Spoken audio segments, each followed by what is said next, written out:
আসসালামু আলাইকুম প্রিয় দর্শক ভাই বোনেরা, সবাইকে আমার গার্ডেন চ্যানেলের পক্ষ থেকে জানাই অনেক অনেক শুভেচ্ছা। আশা করি সবাই ভালো আছেন। আজকে আমি আমার শখের বাগানে কি কি গাছ লাগিয়েছি আপনাদের সাথে পরিচয় করিয়ে দেব। আমি এই পর্যন্ত কি কি গাছ লাগিয়েছি। প্রথমেই দেখালাম ঢেঁড়স। এই যে দেখুন, গ্রো ব্যাগে লাগিয়েছিলাম ঢেঁড়স। মোটামুটি এখন শেষের পথে, ঢেঁড়স গাছগুলো বেশি বড় বড় হয়ে গেছে, ঢেঁড়স হারভেস্টিংও এখন কমে গেছে। তারপরে হচ্ছে এই যে মাছের বাক্সে দিচ্ছি কচু।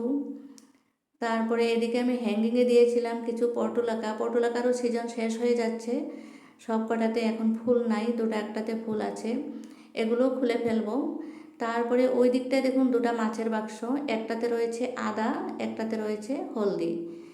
আদা হলদি কিন্তু অনেক দিন থাকে। মার্চ মাসে বসিয়েছিলাম, একদম ডিসেম্বরে উঠাবো, যখন গাছটা মরে যাবে তখনই উঠাবো।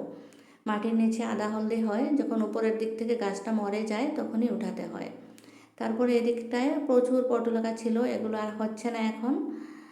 তারপরে আমার এই যে মাচা দেখতে পেয়েছেন, মাচাতে আমি অনেকগুলো গাছ দিয়েছি, ধুন্দুলের গাছ দিয়েছি, চিচিঙ্গার গাছ দিয়েছি। এই যে দেখুন চিচিঙ্গা একটা। তারপরে এই যে চিচিঙ্গা গাছটা এই বাক্সতে দিয়েছিলাম, এখান থেকে উপরে গেছে। আর অনেক চিচিঙ্গা হারভেস্ট করেছি। এটা আমি বীজের জন্য রেখেছি, তাই উপরে উঠিয়ে রেখে দিয়েছি যাতে ভালো থাকে। প্রচুর বৃষ্টি হচ্ছে, চিচিঙ্গা অনেক সময় বৃষ্টিতে বীজের জন্য রাখার পরেও পচে যায়। জানি না এটা ভালো থাকবে কি না। তার আগে আরও একটা রেখেছিলাম, এরকম হয়েছিল।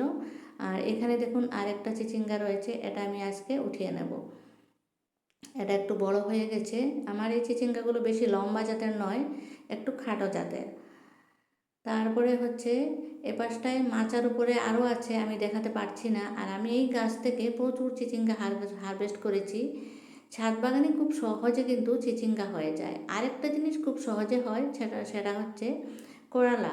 করলা কিন্তু খুব সহজে হয়। আমি করেছি বস্তার মধ্যে করলা।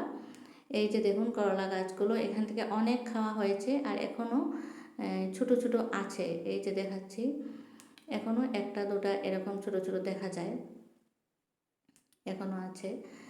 তারপরে এদিকটায় আমি দিয়েছি ড্রাগন গাছ। এই যে বালতিতে রয়েছে ড্রাগন গাছ। ড্রাগনও আমি এবছর অনেকগুলো হারভেস্ট করেছি, অনেকগুলো খেয়েছি। খুব মিষ্টি হয় আমার এই ড্রাগনগুলো, ভিতরটা একদম লাল হয়।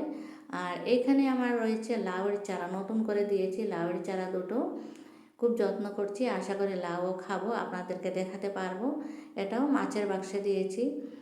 আর এইখানে আমি দিয়েছিলাম চাল কুমড়া। চাল কুমড়া গাছটা মরা মরা হয়েছে, কুমড়া খাওয়াও শেষ। আর একটা কুমড়া এই যে উপরে রেখেছি, একদম পাকিয়ে নিয়েছি, এটা দিয়ে মোরব্বা বানানো হবে।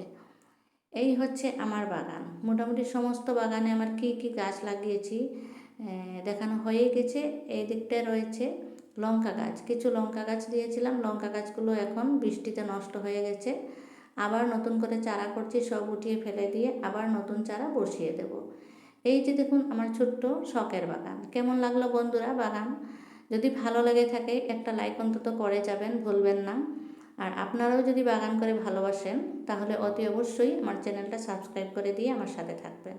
সবাই ভালো থাকুন, হ্যাপি গার্ডেনিং।